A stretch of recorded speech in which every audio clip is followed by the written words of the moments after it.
صلى الله عليك يا مولاي وسيدي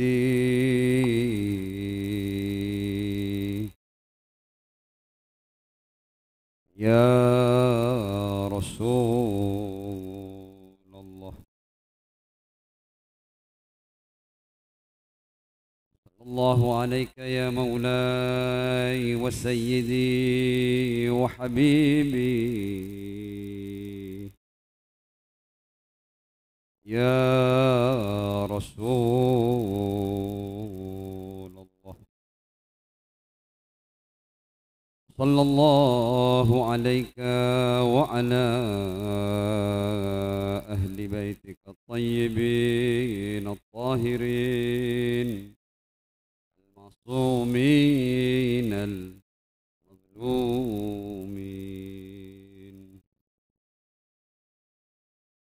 صلى الله عليك يا مولاي وسيدي يا أبا عبد الله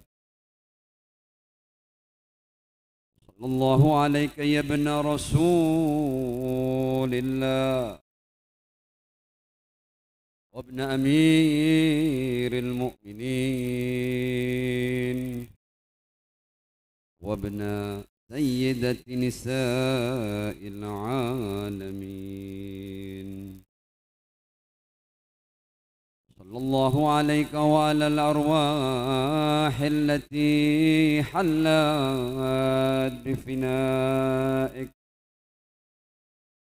عليكم منا جميعا سلام الله أبدا ما بقينا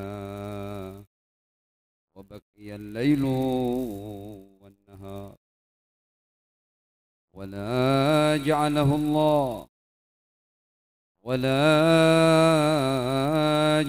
الله آخر الأهد منا لزيارتكم السلام على الحسين وعلى علي بن الحسين وعلى أولاد الحسين وعلى أصحاب الحسين الذين بذلوا مهجهم دون الحسين عليه السلام. يا ليتنا كنا معكم سادتي فنفوز والله فوزا عظيما. إنا لله وإنا إليه راجعون. سيعلم الذين ظلموا أي منقلب ينقلبون.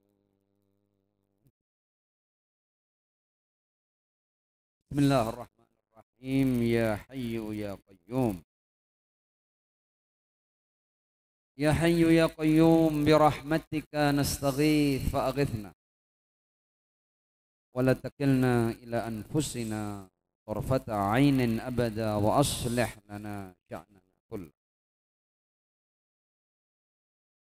الحمد لله رب العالمين بارئ الخلائق أجمعين، والصلاة والسلام على أشرف وأفضل أنبيائه ورسله حبيبه ونجيبه وصفيه وخيرته على خلقه المحمود الأحمد العبد المؤيد المصطفى الأمجد بالقاسم المصطفى محمد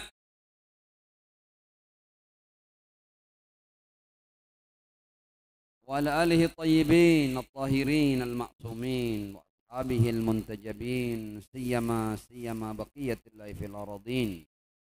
جل الله تعالى فرجه الشريف، واجعلنا جميع المؤمنين والمؤمنات والمسلمين والمسلمات من أتباعه وجنوده.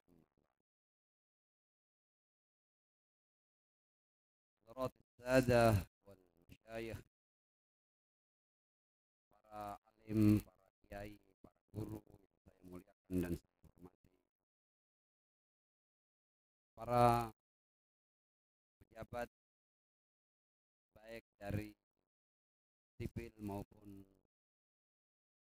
TNI Polri, segenap pecinta Rasul dan keluarga sucinya, beserta para sahabat setianya. Ikhwani wa akhwati al-azza, para pecinta Abu Abdullah Al-Husain ibn Ali bin Abi Thalib alaihissalam, aqulu lakum jami'an assalamualaikum warahmatullahi wabarakatuh. Jawaban salamnya kurang. Assalamualaikum warahmatullahi wabarakatuh.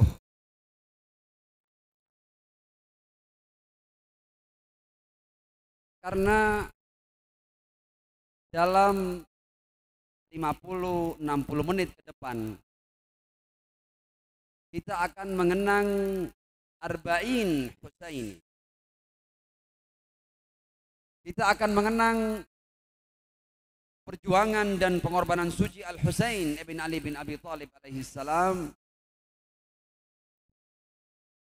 dan kita memperingati Arba'in sementara kita juga melihat seakan apa yang menimpa Al-Husain dan keluarganya sedang berulang di Gaza, di Palestina. Maka nanti saya akan minta satu sholawat yang kita akan lakukan secara berbeda sedikit. Jadi nanti kalau seandainya di sela-sela saya berbicara saya meminta sholawat, maka sholawat kita adalah Allahumma salli ala Muhammad wa ali Muhammad, dilanjutkan dengan kompak ya, labbaika ya Rasulullah, kemudian labbaika ya Husain, kemudian labbaika ya Mahdi, dan ditutup dengan labbaika ya Palestin. Saya ulang ya supaya ingat ya. Jadi kalau kadang-kadang nanti saya minta shallu ala Muhammad wa ali Muhammad, kita jawabnya Allahumma shalli ala Muhammad wa ali Muhammad, dilanjutkan labbaika ya Rasulullah, labbaika ya Husain, labbaika ya Mahdi, dan terakhir labbaika ya. Kita tes dulu. Shallu ala Muhammad wa ali Muhammad. Dan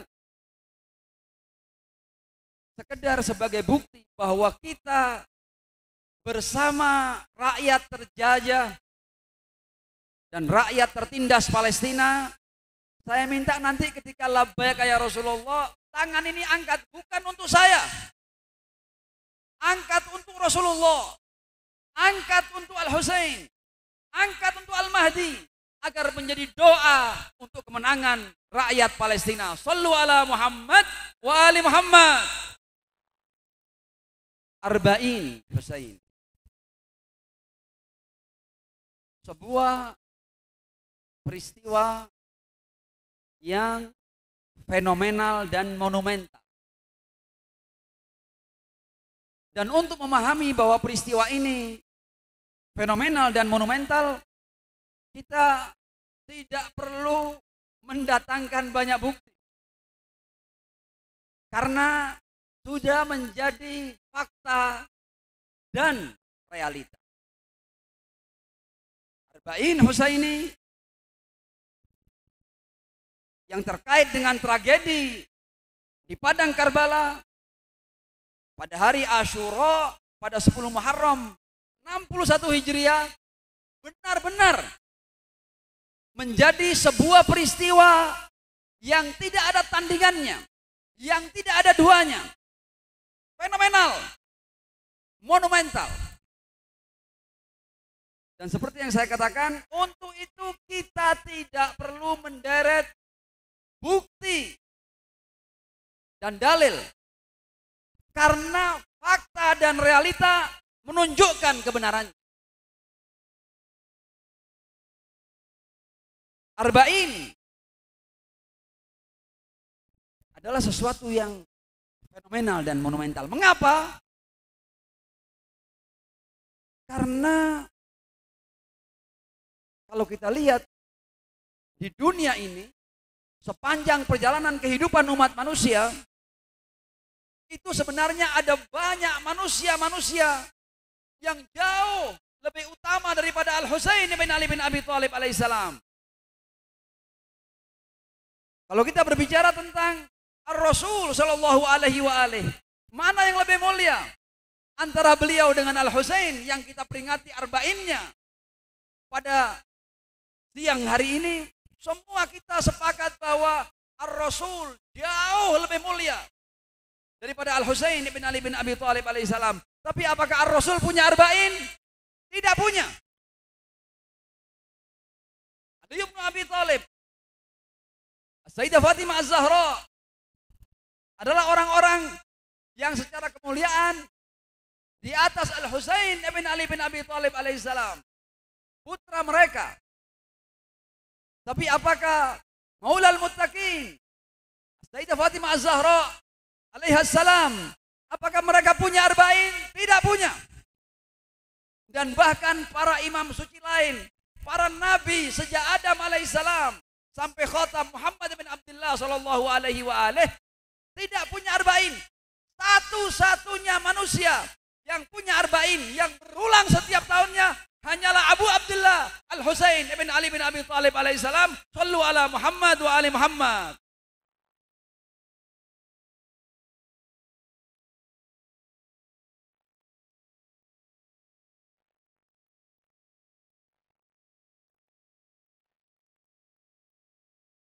Arba'in Husaini itu sudah terjadi sejak 40 hari pertama dari gugurnya Al-Husain ibn Ali bin Abi Thalib alaihissalam. Dan arba'in ini dari tahun ke tahun berulang. Semakin besar dan terus akan membesar ila yaumil qiyamah. Dan kita sekarang hidup di sebuah zaman di mana arba'in Husaini yang di awal hanya ada segelintir dari keluarga Al-Husain dan sahabat Jabir ibn Abdullah Al-Ansari, sekarang menjadi fenomena yang di hari-hari seperti ini ada puluhan juta manusia yang melangkahkan kakinya dari jarak 80 km, 500 km, bahkan lebih dari 1000 km berjalan kaki hanya untuk melihat sebuah kubah yang di bawahnya ada pusara suci Al-Husain ibn Ali bin Abi Thalib alaihissalam, hanya untuk mengucapkan Assalamu alayka ya Abu Abdullah di hari arba'innya. Dan itu hanya milik Al-Husain ibn Ali bin Abi Thalib alaihissalam. Sallu ala Muhammad wa ali Muhammad.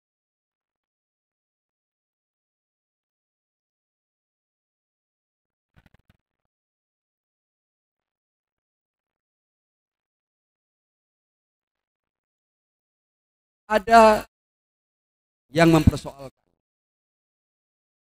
orang Syiah ini sepertinya lebih memuliakan cucu Rasul daripada Rasulnya. Mereka mengulang arba'in Al-Husain dan tidak mengulang arba'in pribadi-pribadi yang jauh lebih mulia dalam keyakinan mereka, seperti Ar-Rasul sallallahu alaihi wa alihi.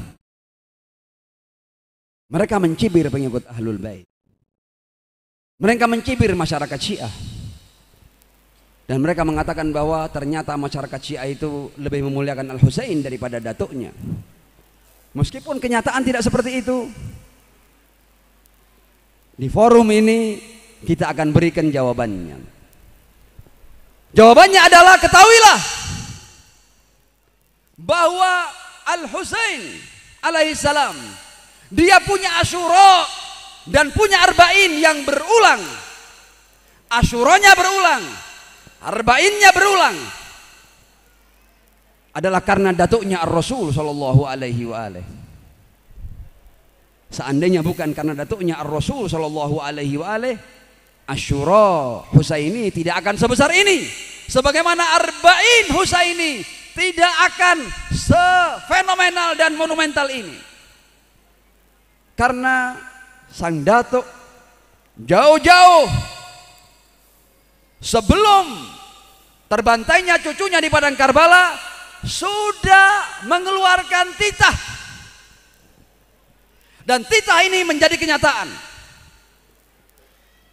Ar-Rasul berkata, inna liqatlil Husain. Dan ingat ya, Rasul mengungkap ini sebelum Anda tahu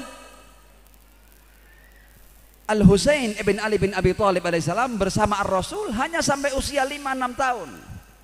Artinya Rasul itu bersama Al-Husain di saat-saat balitanya, atau lebih tua sedikit. Tapi Ar-Rasul berkata, sesungguhnya dalam terbunuhnya cucuku Al-Husain akan tercipta bara. Allahu Akbar. Dan kalimat ini sudah terdokumentasi lebih dari 10 abad dalam literatur kita.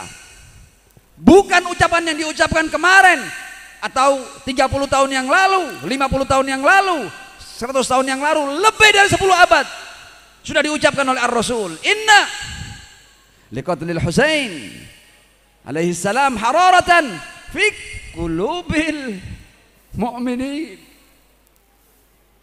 Sungguhnya dalam peristiwa terbunuhnya cucuku Al-Husain akan tercipta bara. Dan bara ini tidak di sembarang tempat. Bara ini milih tempat. Dan tempat yang dipilih oleh bara ini adalah hati. Dan bukan sembarang hati, tapi hati orang-orang beriman. Fi qulubil mu'minin la tabrudu abada. Yang baranya tidak akan pernah padam. Jadi kalau Anda bertanya kenapa Asyura Husaini menjadi besar seperti ini dan terus berulang, kenapa Arba'in Husaini menjadi besar seperti ini dan terus berulang, adalah karena datuknya Ar-Rasul Muhammad sallallahu alaihi wa alihi ala dzikrihi as-salat ala Muhammad wa ali Muhammad.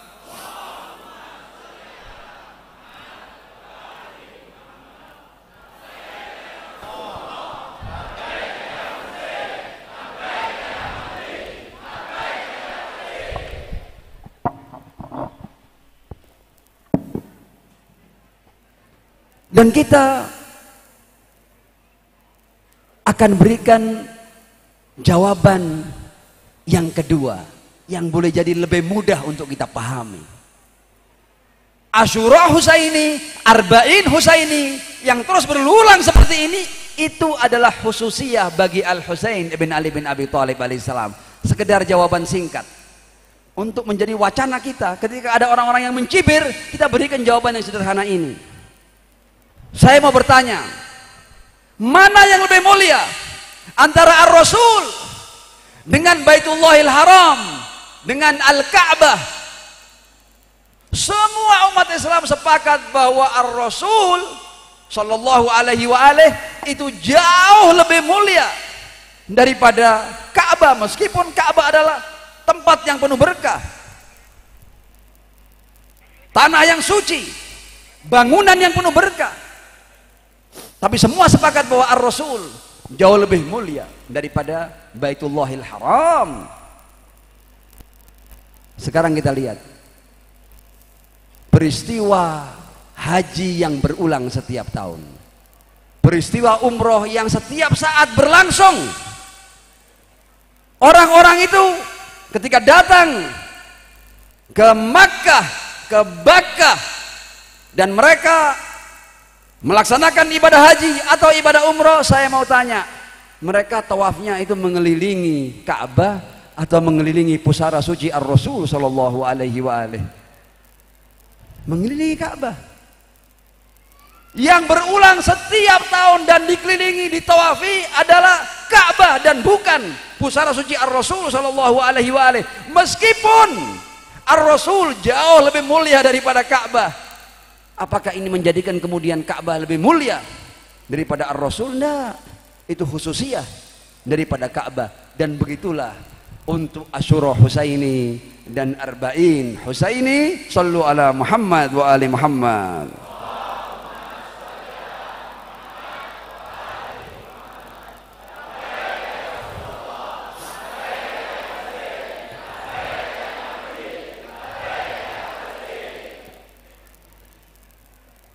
Apa yang saya sampaikan di awal adalah mukaddimah singkat untuk saya masuk pada materi yang singkat pula.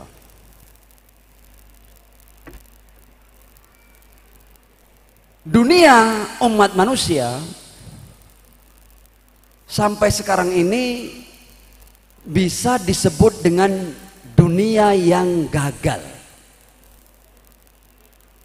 Manusia gagal dalam menjalani kehidupan di dunia ini. Kenapa gagal? Karena protes malaikat kepada Allah Subhanahu wa taala sampai sekarang masih berlangsung. Ketika Allah menciptakan manusia pertama Adam alaihissalam, inni ja'ilun fil ardi khalifah. Apa kata malaikat kepada Allah Subhanahu wa taala? Malaikat langsung bertanya seperti ini, ataj'alu fiha may yufsidu fiha wa yasfikud dima. Ya Allah, apakah Engkau akan menciptakan spesies makhluk yang akan melakukan kerusakan dan penumpahan darah? Ajib. Di awal-awal loh ini. Di awal-awal penciptaan manusia. Ketika Allah berkata, qala inni ja'ilun fil ardi khalifah ataj'alu fiha may yufsidu fiha wa yasfikud dima wa nahnu, dan kami para malaikat ya Allah, nusabbihu bihamdika wa nuqaddisu lak. Kita ini makhluk-makhluk yang senantiasa bertasbih kepadamu, mensucikanmu, bertakdis kepadamu, mengkuduskanmu ya Allah. Kenapa Engkau tidak ciptakan makhluk-makhluk yang seperti kami, ahlut tasbih wat takdis? Kenapa Engkau ciptakan makhluk yang akan terus melakukan kerusakan dan penumpahan darah? Dan ternyata kekhawatiran para malaikat, protes para malaikat sejak zaman Adam sampai sekarang masih berlangsung. Dan bahkan sementara antum duduk seperti ini, kita masih melihat ada kekuatan yang melakukan kerusakan dan membantai dengan darah dingin umat manusia. Setidaknya di Gaza yang kita saksikan setiap jam dari berbagai macam tayangan.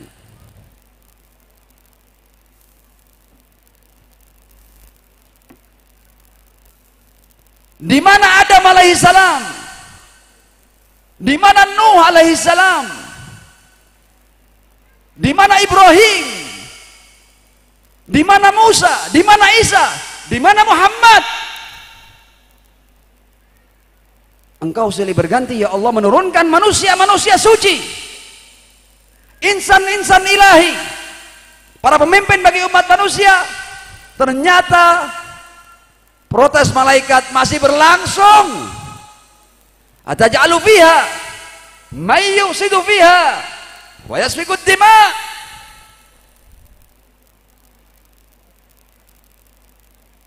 Apakah malaikat dalam hal ini lebih benar daripada Allah Subhanahu wa taala?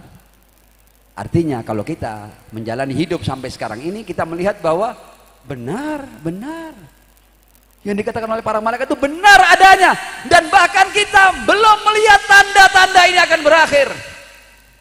Bahkan sepertinya ini akan dimulai kerusakan demi kerusakan, penumpahan darah demi penumpahan darah. Wa na'udzubillahi min dzalik. Ajib.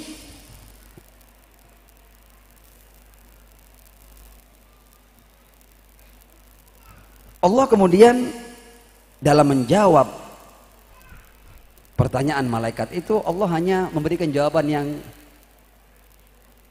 bagi kita abstrak. Qala inni a'lamu ma la ta'lamun. Aku mengetahui sesuatu yang kalian wahai para malaikat tidak mengetahui. Ajib. Tapi sampai sekarang ini apa yang dikhawatirkan dan menjadi protes para malaikat masih terjadi. Bahkan setelah Allah menurunkan sebaik-baik manusia utusannya, Muhammad bin Abdullah sallallahu alaihi wa alihi, pertumpahan darah dan kerusakan terjadi. Bahkan justru pasca umat manusia ditinggal oleh Ar-Rasul Shallallahu Alaihi Wasallam terjadi kerusakan yang sangat besar. Saya akan berikan perbandingan. Saya akan bandingkan kerusakan yang terjadi beberapa tahun pasca wafatnya Ar-Rasul dengan kerusakan yang terjadi di masa kita ini.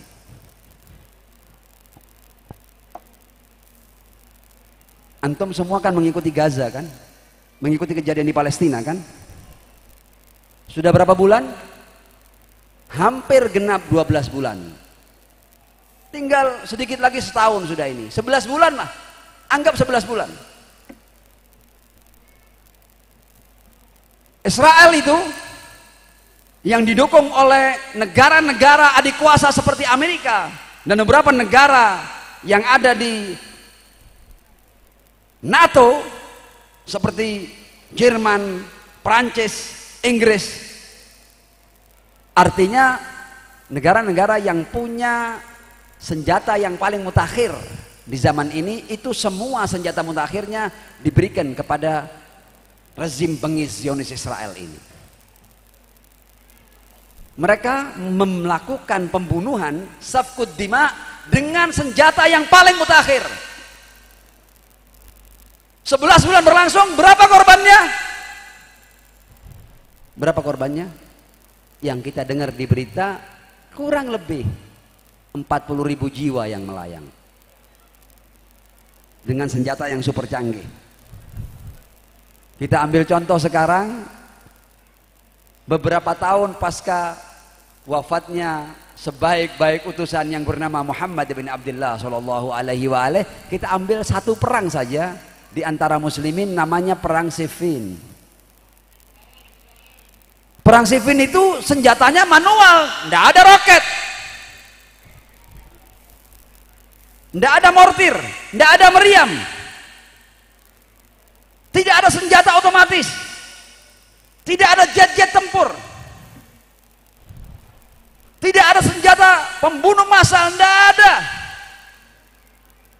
Mereka membunuh dengan peralatan yang manual, pedang lah, tombak lah, anak panah lah, batu. Anda tahu perang Siffin itu memakan berapa korban? Sejarah umat Islam sepakat sedikitnya yang terbunuh di perang Siffin di antara muslimin 80.000 orang.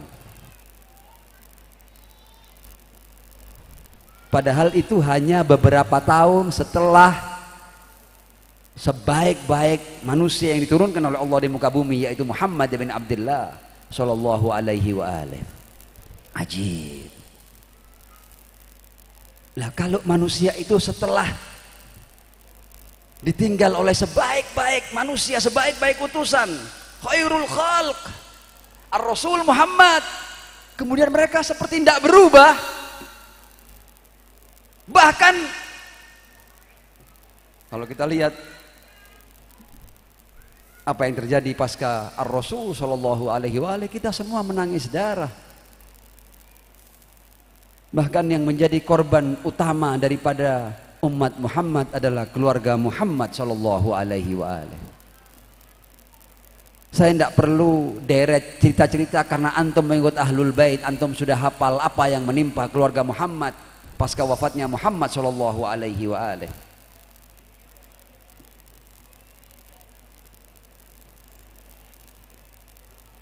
Lalu akan kemana dunia ini? Bahkan setelah ditinggal oleh sebaik-baik manusia, ternyata seakan-akan kerusakannya bukan hanya berhenti, bahkan sepertinya semakin mengganas. Ajib manusia ini. Dan kalau kita tidak punya pemahaman yang dalam tentang keimanan, boleh jadi kita putus asa.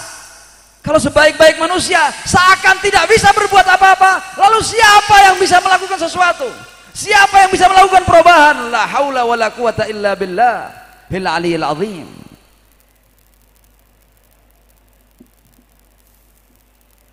Jadi para pemimpin yang ditunjuk oleh Allah, mulai Adam hingga Khotam, belum berhasil menghapus protes malaikat. Ataj'alu fiha may yufsidu fiha wa yasfikud dima. Untuk kita melanjutkan pembahasan, saya minta satu sholawat ala Muhammad wa ali Muhammad.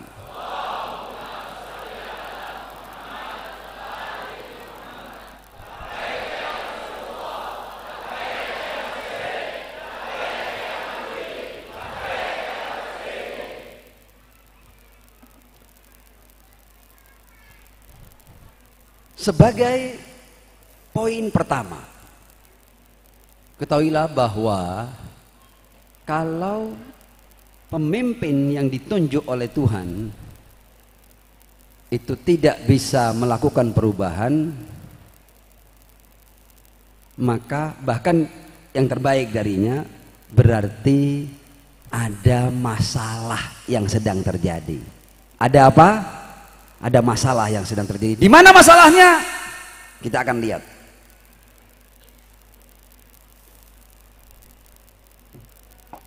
Di Du'a Nutbah, ketika berbicara tentang insan-insan ilahi mulai Adam, nabi-nabi berikutnya, sampai ada poin ini ya. Ila anintahaita bil amri ila habibika wa najibika Muhammadin sallallahu alaihi wa alihi. Rangkaian para nabi dan para rasul itu sampai berakhir pada nabi yang terbaik. Kita lanjutkan sejarahnya ya. Falamman qadad ayyamuhu aqama waliyahu Ali ibn Abi Thalib. Rasul sebagai sebaik-baik manusia, dia adalah manusia yang paling bertanggung jawab, yang paling peduli, yang paling khawatir tentang umatnya. Karena itu tidak mungkin dia meninggalkan umat tanpa sosok yang memegang tongkat estafet kepemimpinannya. Karena itu kemudian dikatakan falamman qadat ayyamu aqama waliyahu Ali ibn Abi Thalib hadiyan idh kana huwal mundhir wa likulli qaumin had. Al-Quran mengatakan di setiap kaum harus ada orang yang menjadi pemberi petunjuk. Ar-Rasul ketika dia paham bahwa dia akan meninggalkan dunia ini, dia menunjuk siapa had setelah beliau.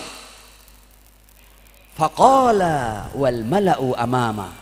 Tugas ini dijalankan oleh Ar-Rasul sallallahu alaihi wa alihi. Betapapun berat resikonya, dia angkat tangan Ali bin Abi Thalib. Man kuntu maulah fahadha aliyun maulah. Jadi tongkat estafet setelah era kenabian dan kerasulan dipegang oleh imam-imam suci Ahlul Bait, dan yang pertama adalah Ali bin Abi Thalib alaihi salam. Apa yang terjadi pada Ali bin Abi Thalib? Sama, dikucilkan, dimarginalkan, diancam, diteror, diperangi, dipaksakan perang demi perang. Bukan oleh orang lain, oleh umat Muhammad sendiri. Sampai kesatria seluruh perang besar Ar-Rasul sallallahu alaihi wa alihi ini harus gugur bersimbah darah di mihrabnya dengan kepala menganga oleh pedang beracun Ibnu Muljan.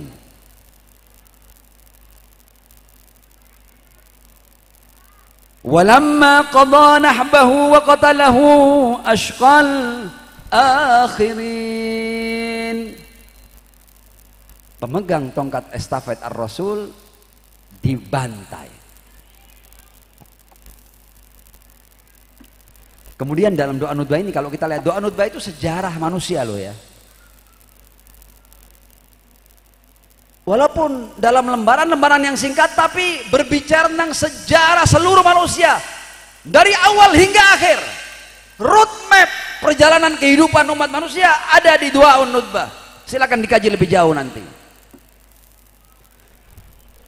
Setelah Al-Imam Ali bin Abi Thalib alaihissalam itu dibantai, dikatakan dalam Doa Nutbah, lam yumtathal amru Rasulillah sallallahu alaihi wa alihi fil hadina ba'dal hadin. Para imam yang juga memegang tongkat estafet pasca Amirul Mukminin juga diperlakukan sama. Ma minna illa maktul au masmum wal ummatu musirratun ala maqtih. Ajib. Umat Muhammad ini seakan ngotot untuk memusuhi keluarga suci Ar-Rasul sallallahu alaihi wasallam. Sepakat. Mujtami'atun ala qati'ati rahimih, sepakat juga untuk putus hubungan dengan keluarga suci Ar-Rasul sallallahu alaihi wasallam. Wa iqsa'i wuldi, dimarginalkan, diusir, ya. Berapa yang setia? Illal qalila mimman wafa li riayatil haqqi fihim. Yang masih bersama Ahlul Bait hanya sedikit, super sedikit, dan buktinya adalah Asyura Al-Husain. Yang bersama Al-Husain 70 sekian orang. Kita besarkan angkanya 100 orang, 130 orang. Di mana umat Muhammad itu ketika Al-Husain bangkit menyatakan penolakan pada kepemimpinan Yazid alaihi la'inullah? Hanya segelintir orang. Ya otomatis ketika yang bersama para imam suci Ahlul Bait segelintir orang, maka yang terjadi ini, faqutila man qutil wa subiya man subi wa uksiya man uksi wa jaral qada'u lahum bima yurja lahu husnul. Ya pastilah mereka akan terbunuh, pastilah mereka akan tertawan, pastilah mereka akan termarginalkan, pasti mereka akan terusir, dan pasti akan turun ketentuan Allah. Ketika orang itu pembelanya sedikit, ya pasti terbantai di padang Karbala, pasti. Meskipun mereka dalam pengorbanannya mereka mendapatkan pahala dari Allah, tidak kalah mereka, tapi terbunuh. Ketentuan Allah berjalan, ketika Anda tidak membela kebenaran, ya kebenaran akan dipancung di padang Karbala, kebenaran akan dipancung di mihrab Masjid Kufah. Sudah pasti.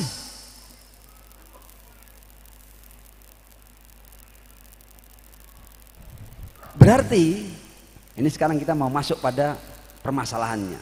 Setelah kita tunjukkan masalahnya apa, kita mau melihat yang salah di mana di sini. Doa Nutbah mengajarkan kepada kita untuk kita menambal kesalahan ini. Artinya, kalau kesalahan dilakukan, jangankan pemimpinnya cuma Imam Hasan atau Imam Hussein atau Imam Ali, pemimpinnya Rasul pun tidak jalan. Kalau seandainya umat tidak melaksanakan poin ini, fa'alal ata'ibi min ahli baiti Muhammadin wa Ali. Jadi dikarenakan umat ini, nanti kalau kita lihat nanti ya, sejak pemimpin-pemimpin pertama sampai para imam suci Ahlul Bait pasca Ar-Rasul sallallahu alaihi wa alihi, mereka tidak bersama para pemimpin ilahi ini. Karena itu mereka kalah. Karena itu kerusakan terus berlangsung dan penumpahan darah juga terus berlangsung. Karena itu kemudian kita akan tahu rahasia kenapa Asyura berulang, kenapa Arba'in Husaini berulang. Karena di sini kita akan belajar menambal kesalahan. Bagaimana cara kita menambal kesalahan? Lewat kesadaran. Dan bagaimana kita sadar? Jalannya adalah lewat air mata. Kita lihat ini. Dan sudah menunjukkan buktinya. Fa'alal ata'ibi min ahli baiti Muhammadin wa Ali sallallahu alaihima wa alihima. Kita disuruh apa? Tidak disuruh apa-apa. Jangan kamu belum makom untuk berjuang, belum, karena banyak yang tidak sadar. Falyabkil bakun. Kamu bisa tidak menangis untuk apa yang menimpa mereka? Belajar menangis dulu. Bukan berkorban jiwa dan raga, jauh. Bisa enggak kamu nangis? Kalau kamu enggak bisa nangis, omong kosong. Kamu bisa mempersembahkan jiwa dan raga, omong kosong. Fa'alal ataibi min ahli baiti Muhammadin wa Ali sallallahu alaihima wa alihima falyabkil bakun. Ini kita benar-benar di zaman yang sebenarnya Karbala itu berulang setiap saat, bukan sekali berulang. Sebagaimana sekarang juga sedang berulang di hadapan mata kita. Rakyat Gaza itu persis seperti Al-Husain ketika mengatakan hal min nasirin yansuruni, dan tidak ada yang menolongnya. Terjadi berulang. Apa yang sudah kita lakukan? Ini menunjukkan bahwa kita ini masih mati. Umat Muhammad amwat, mati. Dan kalau ada orang yang bertanya, kamu pembicara sebagai umat Muhammad, kamu mati atau hidup? Saya dengan penuh ketegasan dan kejujuran mengatakan, saya mati. Dan ini bukan main-main. Makanya kita disuruh belajar falyabkil bakun. Kamu paham enggak? Kamu kalau sudah bisa menangis, nanti kamu akan memberikan yang lebih. Pertama, contohnya adalah persembahkan air mata. Kalau kamu sudah pandai mempersembahkan air mata, kamu nanti akan naik tingkat untuk mempersembahkan keringat, mempersembahkan darah pada puncaknya nanti. Tapi step pertamanya adalah falyabkil bakun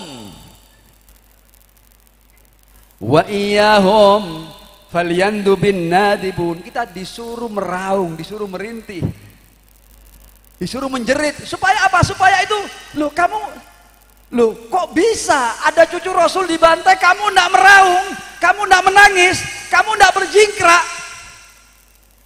berarti kamu mati. Berarti kita mati. Kamu hidup itu tandanya, indikatornya, barometernya adalah tetesan air matamu untuk manusia suci yang terbantai. Baru kamu manusia, baru akan terjadi perubahan. Falyabkil bakun. Saya tidak perlu baca semua ya, karena nanti akan menjadi pembicaraan yang terlalu panjang. Shallu ala Muhammad wa ali Muhammad.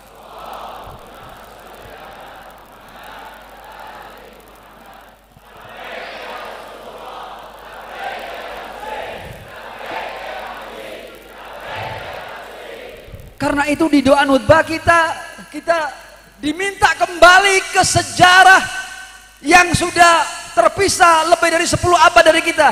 Ainal Hasanu, Ainal Husain. Loh, kamu ini ketika terjadi peristiwa terhadap Al Hasan yang bahkan hanya untuk dimakamkan di dekat pusara datuknya tidak diizinkan oleh umat Muhammad, kamu bertanya apa tidak? Kamu merasa itu masalah atau tidak? Ketika kamu mendengar Al-Husain digiring di padang Karbala, disembelih seperti mereka menyembelih domba, dan bahkan lebih kasar daripada mereka menyembelih, kamu bertanya apa tidak? Ainal Hasanu, Ainal Husain. Umat Muhammad mati, tidak pernah bertanya itu. Dan kalau ada orang yang seperti antum yang belajar menangis, belajar bertanya, kenapa sampai umat membantai cucu Rasul? Saking matinya hati sebagian muslimin, kalian diperangi, kalian dicibir, kalian diserang dan lain sebagainya. Kegilaan yang sudah kuadrat yang terjadi pada umat Muhammad sallallahu alaihi wa alihi. Ajib. Dalam keadaan umat yang seperti ini, yang bahkan menangis saja untuk Al-Husain tidak bisa, Anda harap kemudian kerusakan berhenti di dunia, penumpahan darah berhenti di dunia, atau ketika ada orang yang terbantai di Gaza sana, Anda berharap umat akan bangkit? Tidak akan, karena mereka mati.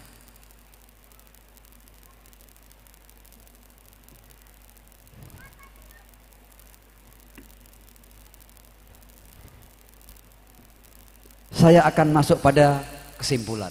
Shallu ala Muhammad wa ali Muhammad.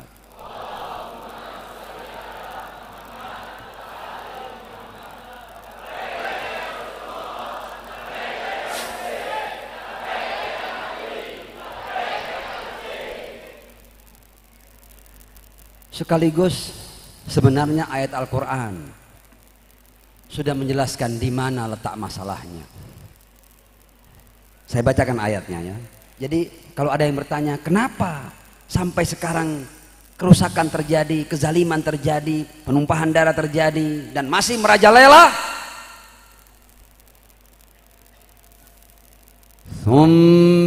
yang saya baca ini Al-Quran. Thumma arsalna rusulana tatra. Allah berkata, kami ini tidak pernah membiarkan umat manusia hamba-hambaku ini kosong dari pemimpin. Silih berganti aku kirim pemimpin, orang-orangku, kata Allah Subhanahu wa taala. Thumma arsalna rusulana tatra. Loh, masalahnya di mana? Di sini masalahnya. Kullama jaa ummatan rasuluha kadzabuhu. Nah, ini.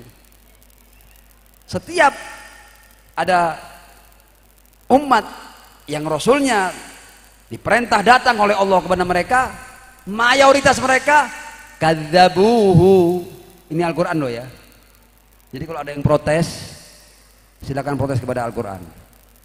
Ini fakta Qur'ani. Tidak bisa dibantah. Thumma arsalna rusulana tatra kullama jaa ummatan rasuluha kadzabuhu. Yang mana bisa mereka memimpin? Saya katakan ya. Bahkan kalau imam itu perlu dengan umat. Jadi selama ini semua yang diutus oleh Allah mulai Adam sampai khatam itu mereka sudah berhasil menjalankan tugas dengan sempurna. Tugas mereka dari Allah. Tapi masalahnya bukan di merekanya, masalahnya di umatnya. Sekarang kalau ada imam, apakah jamaah akan terjadi sekedar sholat berjamaah loh ya? Kalau tidak ada makmum, bahkan sholat jamaah tidak bisa. Apalagi mau menegakkan keadilan, memerangi kezaliman. Sholat jamaah, kalau ada imam tapi tidak ada makmumnya, bisa jadi jamaah. Saya mau tanya sekarang, bisa sholat jamaah tapi ada imamnya tapi tidak ada makmumnya? Bisa. Jadi ketika umat meninggalkan para rasul, keadilan tidak akan menegak. Meskipun, saya mau tanya sekarang, kalau imamnya itu Rasulullah, sebaik-baik manusia, bisa tidak Rasul sholat berjamaah tapi tidak ada makmumnya? Bisa? Tidak bisa. Kullama jaa ummatan rasuluha kadzabuhu.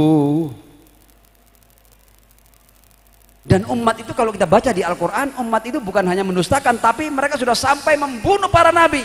Jadi pembunuhan terhadap Al-Husain itu adalah pembunuhan yang kesekian kali setelah umat manusia ini membunuh para nabi-nabi Allah. Wa yaqtuluna an-nabiyyina bighairi haqq.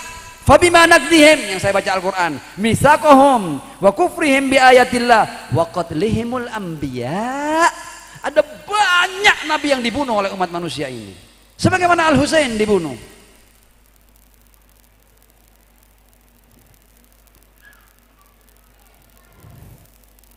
Al-Quran juga memberikan gambaran lain. Seandainya, sampai Al-Quran pakai kata lau. Allahu Akbar, ajib manusia ini. Haula wala quwata illa billah. Sampai Allah mengatakan walau anna, yang saya baca lagi-lagi ini Al-Quran, walau anna ahlal qura amanu wattaqau. Seandainya penduduk negeri-negeri ini yang silih berganti, kami utus para rasul kami tatro tadi itu silih berganti, tidak pernah putus. Seandainya walau anna ahlal qura amanu wattaqau, seandainya begitu mereka menerima para nabi sebagai pemimpin mereka, mau menjadi makmum dan umat yang taat kepada para nabi, apa kata Allah? La fatahna alaihim barakatim minas sama'i wal ard. Kami sudah akan bukakan berkah-berkah dari langit dan dari bumi. Kita ini akan bergelimang berkah. Bahkan kita akan hidup di surga sebelum di surga yang sesungguhnya. Seandainya ahlal qura amanu wattaqau. Apa yang terjadi? Tapi sayangnya walakin kadzabu, tapi mereka mendustakan para nabi itu.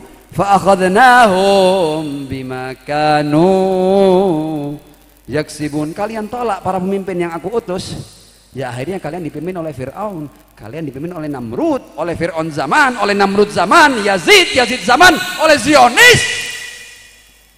Dan ketika yang memimpin mereka, karena kalian membiarkan insan-insan ilahi, rasakan kezaliman mereka, nikmati penindasan mereka, nikmati ketidakberdayaan kalian, nikmati kehinaan kalian. Jadi jangan dikira kita tidak salah ya. Walakin kadzabu fa akhadnahum bima kanu yaksibun. Apa kesalahan kita ketika kita menerima para pemimpin yang zalim dan meninggalkan insan-insan ilahi? Dan selama manusia begitu, selamanya mereka akan tertindas, selamanya mereka tidak berdaya. Shallu ala Muhammad wa ali Muhammad.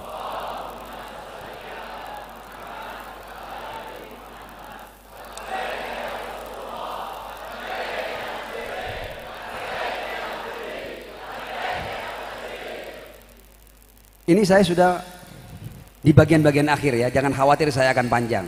Sudah di bagian-bagian akhir. Tapi 1-2 poin ini harus saya sampaikan. Mohon maaf kalau seandainya waktu yang disediakan untuk saya bertambah sedikit. Sekarang saya kasih contoh. Kalau seandainya umatnya ada, pemimpinnya tidak perlu Adam, tidak perlu Nuh, tidak perlu Ibrahim, tidak perlu Musa, tidak perlu Isa, tidak perlu Muhammad, tidak perlu Ali, tidak perlu Hasan, tidak perlu Hussein. Kalau ada orang-orang yang secara kemuliaan, kalau mau dibandingkan dia dengan Al-Husain, itu bainas sama'i wal ard, antara langit dan bumi.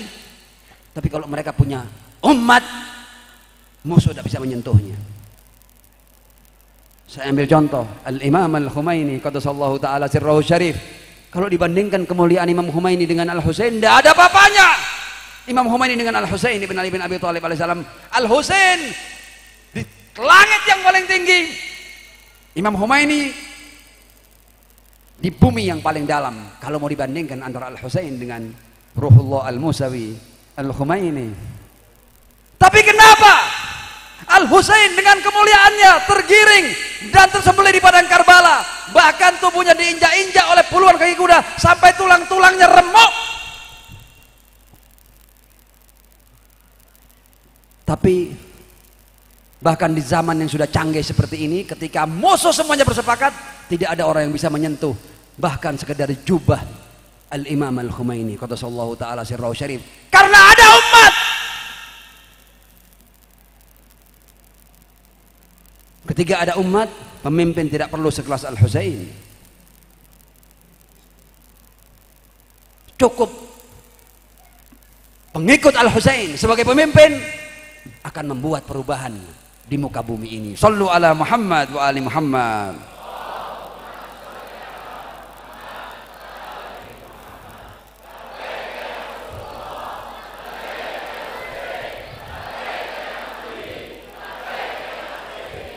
Saya katakan Arba'in Husaini adalah sesuatu yang fenomenal dan monumental, dan bahwa ini fenomenal dan monumental buktinya adalah fakta dan realita. Dan sekarang Arba'in Husaini membuktikan dirinya bahwa ketika ada sekelompok umat manusia yang dibunuhi setiap hari di Gaza, di Palestina sana, ternyata yang berani membela mereka adalah orang-orang yang falyabkil bakun, orang-orang yang sudah selesai, sudah berhasil menangisi Al-Husain, lulusan madrasah air mata Al-Husain, yang berani menghadapi musuh-musuh Allah, yang berani menghadapi para zalim, para penindas, para penjajah.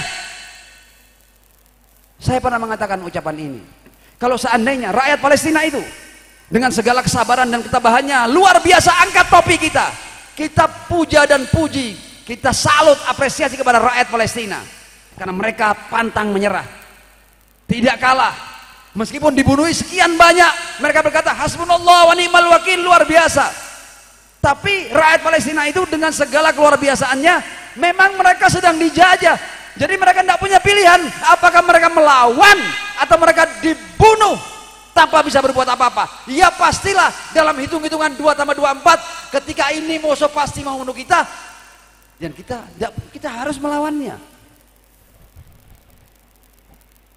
Tapi yang lebih luar biasa daripada rakyat Palestina adalah lulusan Asyura Husaini, lulusan Arba'in Husaini. Mereka tidak diserang, mereka tidak dijajah, tapi mereka ketika melihat ada saudara-saudaranya yang bahkan secara mazhab berbeda dengan mereka, mereka melihat ada manusia-manusia muslimun, mukminun yang dibantai dan dikeroyok seperti itu, meskipun mereka tidak diserang langsung, tidak diserang langsung, tapi mereka bangkit membela rakyat tertindas dengan taruhan yang mahal. Ratusan bahkan ribuan syahid yang telah dipersembahkan oleh lulusan Madrasah Karbala untuk membela saudaranya di Palestina. Shallu ala Muhammad wa ali Muhammad.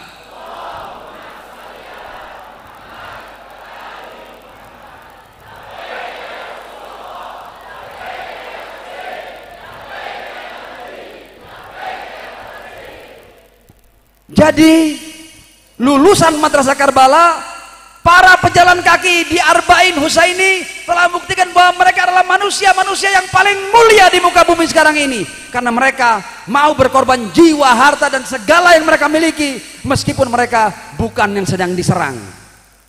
Lulusan Madrasah Karbala. Pelajaran dari Arba'in Husaini, dari Asyura Husaini hanya satu, dan ini perlu kita terapkan dalam semua aspek kehidupan kita. La tadzlimun wa la tudzlamun. Jadi kalau ini kita langgar, Anda please, kalau ini kita langgar, please jangan tepuk dada ya, please jangan labbaik kayak Husain ya, please ya, karena Anda jauh dari Al-Husain. Al-Husain mengajarkan pelajaran la tadzlimun wa la tudzlamun. Kamu, kita jangan pernah berbuat zalim. Berbuat zalim itu tidak harus di medan laga atau di front tempur, enggak. Kadang-kadang kita di rumah tangga kita berbuat zalim, kadang-kadang kita di masyarakat kita berbuat zalim. La tadzlimun. Anda kalau orang yang mengatakan labbaik kayak Husain, Anda harus membersihkan diri Anda, setidaknya pastikan diri Anda bukan orang yang berbuat zalim. Dan pada saat yang sama, Anda juga tidak boleh diam ketika Anda dizalimi. Itu baru Anda Husaini. Ada orang-orang yang tidak berbuat zalim, tapi ketika dizalimi tidak berani berbuat apa-apa, seperti yang terjadi di tengah-tengah umat manusia ini ketika mereka melihat ada manusia-manusia dibantai di Gaza, di Karbala Gaza. Boleh jadi mereka bukan pelaku kezaliman, tapi mereka tidak berani membela orang-orang yang dizalimi. Padahal ajarannya la tadzlimun wa la tudzlamun. Anda jangan berbuat zalim, tapi pada saat yang sama Anda juga jangan mau dizalimi. Bangkit, lawan apapun taruhannya. Anda mau berbicara kematian, ini terakhir sudah. Kematian, emang siapa yang tidak mati di muka bumi ini? Kita ini bisa mati, nanti kita bisa mati. Bahkan ketika saya berbicara sekarang ini, kalau seandainya terjadi serangan jantung, saya bisa mati di sini. Mati itu adalah sesuatu kepastian.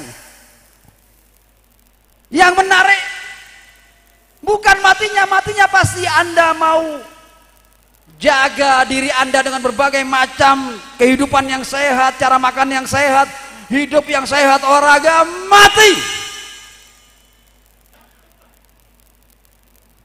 Kita pasti akan mati. Yang menarik adalah bagaimana kita mati. Mati itu pasti. Tapi Anda mau ditulis mati Anda terpleset di kamar mandi, tersedak, serangan jantung, gula darah yang tinggi, gagal ginjal, bisa ditaruh ini innalillahi wa inna ilaihi raji'un, telah berpulang ke rahmatullah. Kenapa? Gagal ginjal, mati. Tapi ada orang-orang yang mati. Kenapa kok mati? Membela saudaranya di Palestina. Keren. Al-Husain mengajarkan terakhir ini ya, fa'in wa in takunil abdanu lil mauti unsyiat Loh, memang sedianya kita bakal mati. Tidak ada yang tidak mengarah pada kematian. Anda tidak perang mati. Loh, orang makan di meja makan mati bisa kok.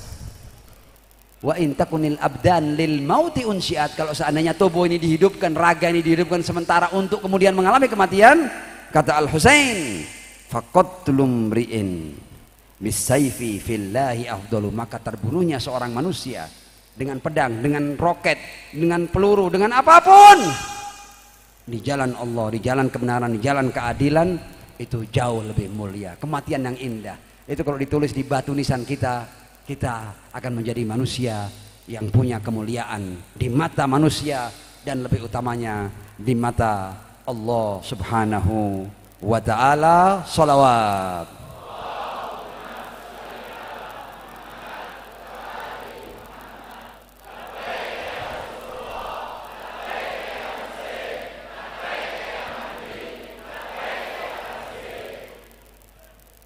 Terakhir kita berdoa, hanya satu doa, kita fokus satu doa. Ya Allah, Ya Rahman, Ya Rahim, bihaqqi Muhammad wa ali Muhammad, bihaqqil Husain wa ali ibn al-Husain wa auladil Husain wa ashabil Husain. Ya Allah, seandainya kumpul-kumpul kita seperti ini di bawah cuaca yang panas, boleh jadi kita bernapas tidak lega, kita lelah melakukan perjalanan. Ya Allah, seandainya kumpul-kumpul kita dalam rangka menangisi cucu sebaik-baik manusia ini ada pahalanya di matamu ya Allah, jangan berikan kepada kami pahalanya ya Allah.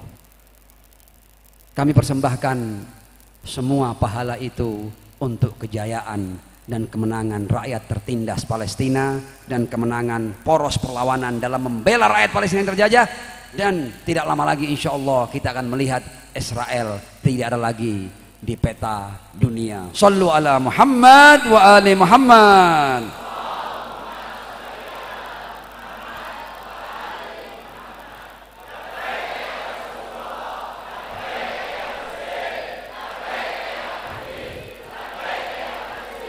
Thumma al-afwa minkum. Wassalamu alaikum warahmatullahi wabarakatuh.